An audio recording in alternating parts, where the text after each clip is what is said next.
How to use the Microsoft Store in Windows 11. In this video, I will show you how can you easily use the Microsoft Store for your Windows 11. So without any delay, let's get into it. For that, firstly, you need to type Microsoft Store in your Start menu or simply open the Microsoft Edge and then type Microsoft Store.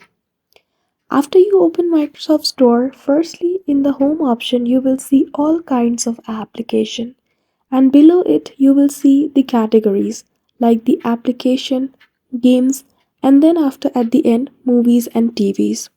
Click on the category which you desire, and if you want to download any application from Microsoft Store, just click on it and then you will see more details about it, and when you click on get option you can easily download it.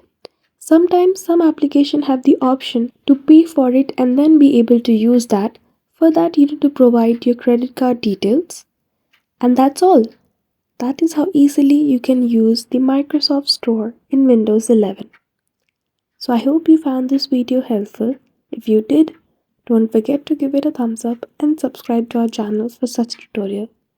Thank you for watching till the end.